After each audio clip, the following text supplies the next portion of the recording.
मधुबन के बाबा,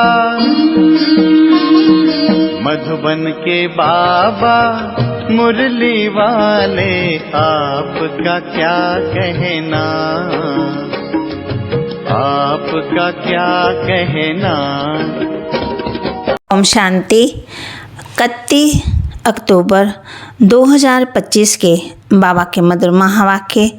बाबा कहते, मीठे बच्चे, तुम हो स्पिरिचुअल रूहानी इनकॉग्निटो सैल्वेशन आर्मी। तुम्हें सारी दुनिया को सैल्वेशन करना है, डूबे हुए बेड़े को पार लगाना है। बाबा हम बच्चों को कह रहे हैं, बच्चे तुम हो, बाबा कहते तुम हो स्पिरिचुअल रूहानी इनकॉग्निटो सैल्वेशन आर्मी। तुम्हें सारी दुनिया को सैल्वेशन करना है, डूबे हुए बेड़े को पार लगाना है। प्रश्न पूछ रहे हैं बाबा, संगम पर बाप कौन सी यूनिवर्सिटी खोलते हैं जो सारे कल्प में नहीं होती। संगम पर बाप कौन सी यूनिवर्सिटी खोलते हैं जो सारे कल्प में नहीं होती। बाबा कहते, राजाई प्राप्त करने के लिए पढ़ने की गॉड फादरली यूनिवर्सिटी व कॉलेज संगम पर बाप ही खोलते हैं। ऐसी यूनिवर्सिटी सारे कल्प में नहीं होती है। इस यूनिवर्सिटी में पढ़ाई पढ़कर तुम डबल सिरताज राजाओं का राजा बनते हो। ओम शांति। मीठे मीठे रूहानी बच्चों से पहले पहले बाबा पूछते हैं, यहाँ आकर के जब बैठती हो तो अपने को आत्मा समझ बाप को याद करती हो, क्योंकि यहाँ तुमको कोई भी धंधा धोरे मित्र संबंधी आदि भी नहीं है। तुम ये विचार करके आते हो कि हम बेहद के बाप से मिलने जाते हैं।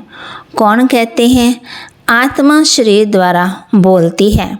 पारलौकिक बाप ने ये शरीर उधार पर लिया है।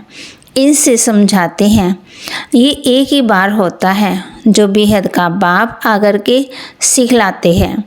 अपने को आत्मा समझ बाप को याद करने से तुम्हारा बेड़ा पार होगा। हर एक का बेड़ा डूबा हुआ है। जो जितना पुरुषार्थ करेंगे उतना बेड़ा पार होगा। गाते हैं ना, हे मांझी बेड़ी माना नैया मेरी पार लगाओ, इस पार से उस पार ले चलो। वास्तव में हर एक को अपने पुरुषार्थ से पार जाना है। जैसे तैरना सिखलाते हैं फिर सीख जाते हैं तो आप ही तैरते हैं। वह सब है जिस्मानी बातें और ये है रूहानी बातें। तुम जानते हो आत्मा अब भी कीचड़ में दलदल में फंस गई है। इस पर हिरन का भी मिसाल देते हैं। पानी समझ जाते हैं, फिर वह होती है कीचड़ तो उसमें फंस पड़ते हैं।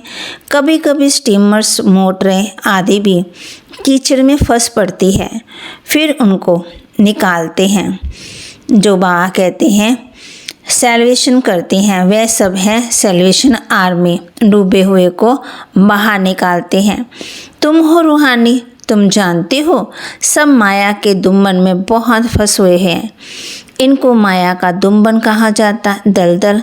बाप आकर के समझाते हैं, इनसे तुम कैसे निकल सकते हो।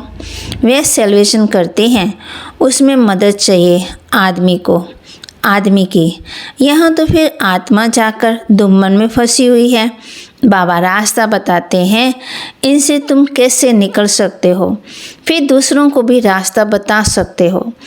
अपने को और दूसरों को रास्ता बताना है कि तुम्हारी नैया इस विषय सागर से क्षीर सागर में कैसे जाए, दुख से सुख में कैसे जाए। सच को कहते हैं क्षीर सागर अर्थात सुख का सागर, ये है दुख का सागर। रावण दुख के सागर में डुबोते, बाप आकर के सुख के सागर में ले जाते। तुमको रूहानी सैल्वेशन आर्मी कहा जाता है। तुम श्रीमत पर सबको रास्ता बताते हो, हर एक को समझाते हो। दो बाप है, एक हद का, दूसरा बेहद का।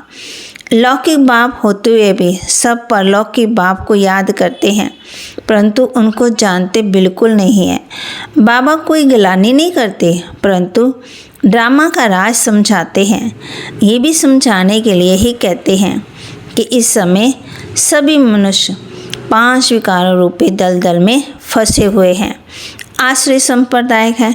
दैवी संप्रदाय को आश्रय संप्रदाय जाकर नमन करते हैं क्योंकि वे संपूर्ण निर्विकारी हैं। सन्यासियों को नमन करते हैं। वे भी तो घर बार छोड़कर जाते हैं, पवित्र रहते हैं। इन सन्यासियों और देवताओं में रात दिन का फर्क है। बाबा कहते देवताओं का तो जन्म भी योग बल से होता। इन बातों को कोई जानते नहीं। सब कहते हैं ईश्वर की गत मत न्यारी है, ईश्वर का अंत नहीं पा सकते। कहते हैं तुम्हारी गत मत तू ही जानो। सिर्फ ईश्वर भगवान कहने से इतना लव नहीं आता। सबसे अच्छा अक्षर है बाप। मनुष्य बेहद के बाप को नहीं जानते। जैसे आफरण है, मैगजीन में भी निकाला है, मनुष्य क्या कहते हैं और भगवान क्या कहते हैं। बाप कोई गाली नहीं देते हैं, बच्चों को समझाते हैं क्योंकि बाप तो सबको जानते हैं। समझाने के लिए कहते हैं इनमें आश्रय गुण है, आपस में लड़ते रहते हैं। यहाँ तो लड़ने की दरकार नहीं। ये है कौरव अर्थात आश्रय संप्रदाय, ये है दैवी संप्रदाय। बाप समझाते हैं मनुष्य की मुक्ति व जीवन मुक्ति के लिए राजयोग सिखलाए, ये तो हो ही नहीं सकता। इस समय बाप ही तुम आत्मा को सिखला रहे हैं। देहाभिमान देही अभिमानी में फर्क देखो कितना है। देह अभिमान में तुम गिरते आए, बाप एक ही बार आकर के तुमको देही अभिमानी बनाते हैं। ऐसे नहीं कि तुम सत्युग में देह के संबंध नहीं रखेंगे, वहाँ ये ज्ञान नहीं रहता कि मैं आत्मा परम पिता परमात्मा की संतान हूँ। ये ज्ञान अब भी ही तुमको मिलता है जो लोप हो जाता है। तुम ही श्रीमत पर चल प्रारब्ध पाते हो। बाप आते ही हैं राजयोग सिखाने। ऐसी पढ़ाई और कोई होती नहीं है। डबल सिर ताज राजाएं सतयुग में होते हैं, फिर सिंगल ताज वालों को भी राजाई भी है। अभी वे राजाई नहीं है, रही नहीं। प्रजा का प्रजा पर राज्य। तुम बच्चे भी राजाई के लिए पढ़ते हो। इसको गॉड फादरली यूनिवर्सिटी कहा जाता है। तुम्हारा नाम भी लिखा हुआ है। वो लोग बल नाम रखते हैं। गीता पाठशाला पढ़ाते कौन है? श्री कृष्ण भगवान आवाज क्या देते। अब श्री कृष्ण तो पढ़ा ना सके। श्री कृष्ण तो खुद पाठशाला में पढ़ने जाते। प्रिंस प्रिंसेस कैसे स्कूल में जाते हैं? वहाँ की भाषा भी दूसरी। ऐसे भी नहीं कि संस्कृत में गीता गाई। यहाँ तो अनेक भाषाएं हैं। जो जैसा राजा वे अपनी भाषा चलाते हैं। संस्कृत भाषा कोई राजाओं की नहीं है। बाबा कोई संस्कृत नहीं सिखलाते। बाप तो राजयोग सिखाते हैं सतयुग के लिए। बाप कहते हैं बच्चे ये काम महाशत्रु हैं, इन पर जीत पहनो। प्रतिज्ञा कराते हैं। यहाँ जो भी आते हैं उनसे प्रतिज्ञा कराई जाती है। काम पर जीत पाने से तुम जगत जीत बनेंगे। ये मुख्य विकार है। ये हिंसा द्वापर से चली आती है जिससे वान मार्ग शुरू हुआ। देवताएं कैसे वान मार्ग में जाते? उनका भी मंदिर है, वहाँ बहुत शीशे चित्र बनाए। बाकी वान मार्ग में कब गए उसकी तिथि तारीख तो नहीं है। सिद्ध होता है विकारों पर बैठने से काले बनते, परंतु नाम रूप तो बदल जाता। बाप कहते विकारों की चिता पर चढ़ने से आयरन एज बन जाते। अभी तो 5 तत्व भी तमो प्रधान है ना, इसलिए शरीर भी ऐसे तमो प्रधान बनते। जन्म से भी कोई कैसे हो पड़ते हैं। वहाँ तो एकदम सुंदर शरीर होते हैं। अभी तमो प्रधान होने के कारण शरीर भी ऐसे हैं। मनुष्य ईश्वर प्रभु आदि भिन्न भिन्न नामों से याद करते हैं, परंतु उन विचारों को पता ही नहीं है। आत्मा अपने बाप को याद करती है। हे बाबा आकर के शांति दो। यहाँ तो कर्म इंद्रियों से पाठ बजा रहे हैं तो शांति कैसे मिलेगी? विश्व में शांति थी जबकि इन लक्ष्मी नारायण का राज्य था, परंतु लाखों वर्ष कल्प की आयु कह दी तो मनुष्य बेचारे कैसे समझेंगे? जब इनका माना देवताओं का राज्य था तो एक राज्य एक धर्म था और कोई खंड भी ऐसे नहीं थे। कहते हैं कि एक धर्म एक राज्य हो। यहाँ आत्मा मांगती है कि एक राज्य हो। तुम्हारी आत्मा जानती है अब हम एक राज्य स्थापन कर रहे हैं, यहाँ सारे विश्व के मालिक हम रहेंगे। बाप हमको सब कुछ दे देते हैं, कोई भी हमसे राजाई छीन नहीं सकते। हम सारे विश्व के मालिक बन जाते हैं। विश्व, बाबा कहते विश्व में कोई सूक्ष्म वतन मूल वतन नहीं आता। ये सृष्टि का चक्कर यहाँ ही फिरता रहता है। इसको बाप को जो रचयिता है वही जानते हैं। ऐसे नहीं कि रचना रचते हैं, बाप आते ही हैं संगम पर, पुरानी दुनिया से नई दुनिया बनाने। दूर देश से बाबा आया हुआ है। तुम जानते हो नई दुनिया हमारे लिए बन रही है। बाबा हम आत्माओं का श्रृंगार कर रहे हैं, उनके साथ फिर शरीरों का भी श्रृंगार हो जाएगा। आत्मा पवित्र होने से फिर शरीर भी सत्व प्रधान मिलेंगे। सत्व प्रधान तत्वों से शरीर बनेंगे। इनों का सत्व प्रधान शरीर है ना, इसलिए नेचुरल ब्यूटी रहती है। गाया भी जाता रिलीजियस इज माइट। अब माइट मिली कहाँ से? एक ही देवी देवता धर्म का रिलीजियस है जिससे माइट मिलती। ये देवता ही सारे विश्व के मालिक बनते हैं और कोई विश्व के मालिक नहीं बनते। तुमको कितनी माइट मिलती है? लिखा हुआ भी है आदि सनातन देवी देवता धर्म की स्थापना शिव बाबा ब्रह्मा द्वारा करते हैं। ये बातें दुनिया में कोई जानते थोड़ी है। बाप कहते हैं मैं ब्राह्मण कुल स्थापन करता हूँ, फिर इन्हों को सूर्यवंशी डिनास्टी में ले जाता हूँ। जो अच्छी रीति पढ़ते वह पास हो सूर्यवंशी में आते। है तो सारी ज्ञान की बात। उन्होंने फिर स्थूल बाण हथियार आदि दिखाए हैं। बाण चलाना भी सीखते हैं। छोटे बच्चों को भी बंदूक चलाना सिखाते हैं। तुम्हारा फिर है योग बाण। बाप कहते हैं माँ में तुम याद करोगे तो तुम्हारे भी कर्म विनाश होंगे। हिंसा की तो कोई बात ही नहीं है। तुम्हारी पढ़ाई भी गुप्त है। तुम हो स्पिरिचुअल रूहानी सैल्वेशन आर्मी। ये कोई को मालूम नहीं है कि रूहानी आर्मी कैसी होती है। बाप कहते हैं तुम हो इनकॉग्निटो स्पिरिचुअल रूहानी सैल्वेशन आर्मी। सारी दुनिया को तुम सैल्वेश करते हो। सबका बेड़ा डूबा हुआ है, बाकी सोने की लंका कोई है ही नहीं। ऐसे नहीं कि सोने की द्वारिका नीचे चली गई वह निकल आएगी, नहीं। द्वारिका में इनका राज्य था परंतु सतयुग में था। सतयुगी राजाओं की ड्रेस भी अलग होती है, त्रेता की अलग। भिन्न भिन्न ड्रेस भिन्न भिन्न रस्म रिवाज होती है। हर एक राजा की रस्म रिवाज अपनी अपनी। सतयुग का तो नाम लेते ही दिल खुश हो जाती। कहते हैं स्वर्ग, दिल खुश हो जाती। स्वर्ग पैराडाइज, परंतु मनुष्य कुछ भी जानते नहीं। मुख्य तो है ये दिलवाड़ा मंदिर।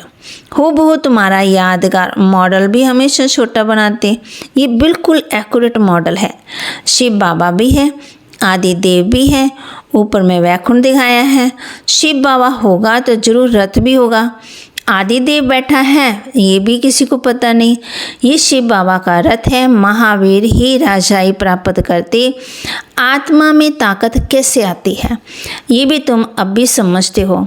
घड़ी घड़ी अपने को आत्मा समझो। हम आत्मा सतो प्रधान थी तो पवित्र थी। शांति धाम में सुख धाम में जरूर पवित्र ही रहेंगे। अब बुद्धि में आता है ना, कितनी सहज बात है। भारत सतयुग में पवित्र था, वहाँ अपवित्र आत्मा रह न सके। इतनी सब पतित आत्माएं ऊपर कैसे जाएंगी? जरूर पवित्र बनकर ही जाएंगी, बाकी शरीर रह जाते। ये सब निशानियाँ भी है। होलिका का अर्थ कोई समझते थोड़ी है। सारी दुनिया में इसे स्वाह होनी है। ये ज्ञान यज्ञ है। यज्ञ अक्षर निकाल बाकी रुद्र यज्ञ कह देते हैं। वास्तव में ये है रुद्र ज्ञान यज्ञ। ये ब्राह्मणों द्वारा ही रचा जाता। सच्चे सच्चे ब्राह्मण तुम हो। प्रजापिता ब्रह्मा की तो सब औलाद है। ब्रह्मा द्वारा ही मनुष्य सृष्टि रची जाती है। ब्रह्मा को ही ग्रेट ग्रेट ग्रैंड फादर कहा जाता है। इनका सिजरा होता है ना, जैसे अलग अलग बरादरी है, बरादरी का सिजरा होते। तुम्हारी बुद्धि में है कि मूल वतन में आत्माओं का सिजरा। हैं। बाप कहते वहाँ कायदेशीर है। शिव बाबा, फिर ब्रह्मा विष्णु शंकर, फिर लक्ष्मी नारायण आदि, ये सब मनुष्यों के सिजरे हैं। वहाँ पे सबके सेक्शन बने हुए हैं, अलग अलग है ना। अच्छा, मीठे मीठे सिकिलदे बच्चों प्रति माता पिता बाप दादा का याद प्यार और गुड मॉर्निंग। रूहानी बाप की रूहानी बच्चों को नमस्ते। रूहानी बच्चों की रूहानी बाप दादा को दिलवा जान सिकवा प्रेम से नमस्ते। धारणा के लिए मुख्य सार। रूहानी सैल्वेशन आर्मी बन स्वयं को और सबको सही रास्ता बताना है। रूहानी सैल्वेशन आर्मी बन स्वयं को और सबको सही रास्ता बताना है। सारी दुनिया को विश्व सागर से सैल्वेशन करने के लिए बाप का पूरा पूरा मददगार बनना है। ज्ञान योग से पवित्र बन आत्मा का श्रृंगार करना है। ज्ञान योग से पवित्र बन आत्मा का श्रृंगार करना है, शरीर का नहीं। आत्मा के पवित्र होने से शरीर का श्रृंगार स्वतः ही हो जाएगा। आत्मा पवित्र बनने से शरीर का श्रृंगार भी स्वतः ही हो जाएगा। बाबा हम बच्चों को वरदान दे रहे हैं, किनारा करने की बजाय हर पल बाप का सहारा अनुभव करने वाले निश्चय बुद्धि विजयी भव। किनारा करने की बजाय हर पल बाप का सहारा अनुभव करने वाले निश्चय बुद्धि विजयी भव। विजय भव के वरदानी आत्मा हर पल स्वयं को सहारे के नीचे अनुभव करती है। सहारे के नीचे अनुभव करती उनके मन में संकल्प मात्र भी बेसहारे का अकेलेपन का अनुभव नहीं होता। कभी उदासी या अल्पकाल के हद का वैराग्य नहीं आता। वे कभी किसी कार्य से, समस्या से, व्यक्ति से किनारा नहीं करते, लेकिन हर कर्म करते हुए माँ कहते हर कर्म करते सामना करते हुए सहयोगी बनते हुए बेहद की वैराग्य वृत्ति में रहते हैं। स्लोगन, एक बाप की कंपनी में रहो तो बाप को ही अपना कंपेनियन बनाओ। एक बाप की कंपनी में रहो तो और बाप को ही अपना कंपेनियन बनाओ। अव्यक्त इशारे, स्वयं की और सर्व के प्रति मनसा सेवा द्वारा योग की शक्तियों का प्रयोग करो। दिव्य बुद्धि रूपी विमान द्वारा सबसे ऊंची चोटी की स्थिति में स्थित हो। अव्यक्त वतनवासी बन विश्व के सर्व आत्मा के प्रति शुभ भावना और श्रेष्ठ कामना के सहयोग की लहर फैलाओ। योग के प्रयोग द्वारा दुखी अशांत आत्माओं को शांति और शक्ति की साकाश दो। बाबा के महावाक्य को लाइक करें, शेयर करें, सब्सक्राइब करें और अपने जीवन में जरूर धारण करें। जैसे बाबा हम बच्चों को कहते हैं, 5 रूपों का अभ्यास करें और बाप की याद में रहें। एक बाप की कंपनी में रहो तो बाप को ही अपना कंपेनियन बनाओ। आज हमने इस बात का अभ्यास करना है। ओम शांति।